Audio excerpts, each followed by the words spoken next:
guys, welcome back to the channel today.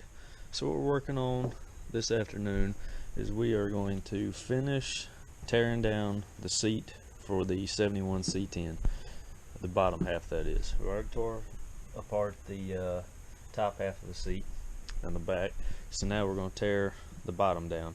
As you can see, it's not in terrible shape in some spots, but up underneath the foam's pretty much tore up and looks like it had a rat's nest up in here, so we're just gonna go ahead and tear this apart and well, let's get to it.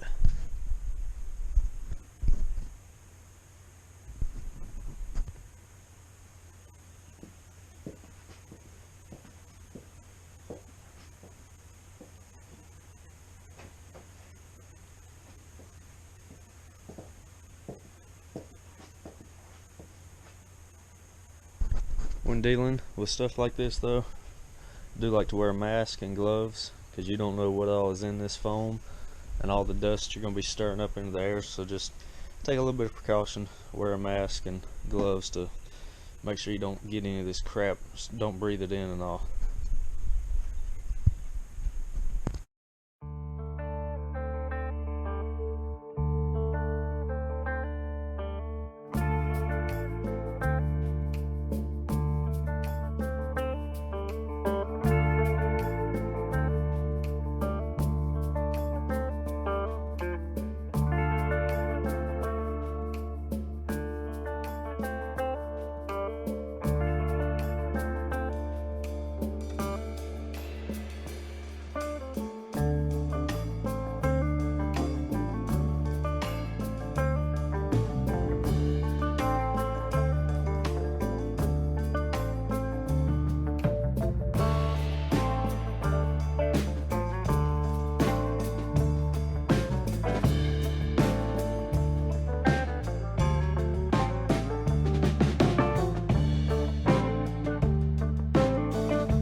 found us a broken spring here. A couple of wires are broke, and the frame right there is also broke, so that'll have to be fixed, but kind of expected on an old truck like this. Well, we're finding more problems with this seat than we originally thought there were. It can probably still be fixed, but as you can tell, this whole side it ain't in good shape at all. Got a lot of broken springs, missing springs. The previous owner apparently did their own wiring job to somewhat tie it back together, but yeah, this is gonna have to be replaced and done right, because it's supposed to have springs like this that run across, as you see, like further down the seat. But it is pretty common for the driver's side to wear out, since that is where most of the time somebody's sitting, or more often than the passenger side, because there's normally people just ride by themselves and whatnot, and the driver's side does take a lot of wear getting in and out and stuff. So apparently this seat has been pretty well beat up, but I think hopefully we can get this fixed and get it back right and be able to put it back in the truck.